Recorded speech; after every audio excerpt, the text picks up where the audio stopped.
Yes, ibihe byiza nanone ni Gisenyi komisiyoneri, turi ku majengo hino gato y'agasoko, ukatiye ku rusengero ruhari uhita ugera kuri iyi nyubako nziza muri kubona imbere yacu. Tuje kuyigurisha, iri mu kibanza gifite ubuso 500, inzu nini ndetse na manex biri separe, ku buryo uramutse uhaguze ugashaka kuba mu nzu nini hagasigara inzu z'abapangayi biremewe cyane.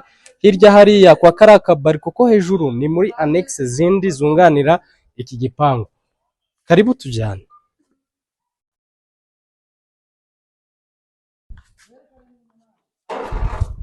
Tubonamo parking yisanzuye, ishobora guhostinga imodoka 2 kandi bigakunda cyane, n'eshatu wazishyizemo neza birashoboka cyane.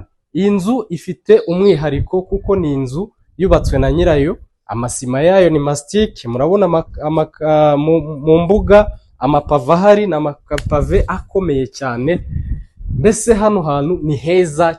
Iyi nzu ifite ibyumba 4, salo, salamanje, salle de bain 3 mu nzu, ikaba ifite n'igikoni cyiza kiri moderne. Dukomeza mu gikari tubereka uko hameze. Uyu muntu yarateguye cyane, murabona aka kavaze ukuntu ari keza cyane.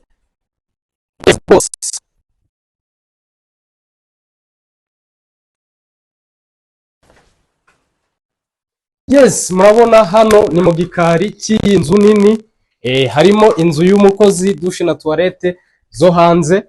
Ni ahantu hasobanutse neza cyane. Noneho hano hari akandi karyango gasohoka kagana ku wundi muhanda.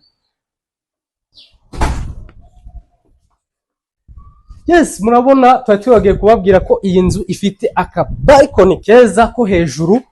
Murabona inyubako bisa n'ibiringaniye ukuntu imeze, nayo imeze neza cyane. Muri make aba bakire bose bicaye muri aka ka balcony, uraha ndetse n'uri hariya hirya bajya baganira kuri bije z'imishinga yabo uko bihagaze. Tubereka na za annex.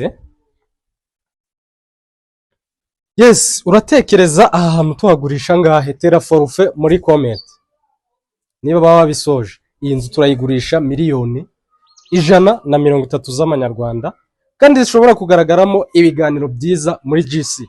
Amazu ari hasi cyane mu mujyi wa Gisenyi, nta bandi bayabereka uretse Gisenyi komisiyoneri. Dore amanex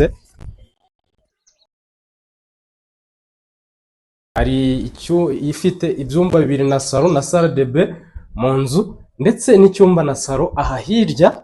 Ni ahantu heza kandi hakomeye cyane. Iyi nzu irakomeye pe.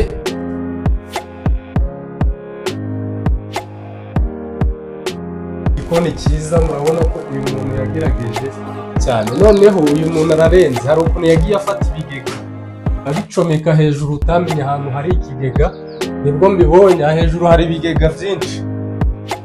Yes, muduhamagare rero kuri za nimero zacu ni 078 387 5 5. Dusoza umwaka neza twigurira inzu nziza.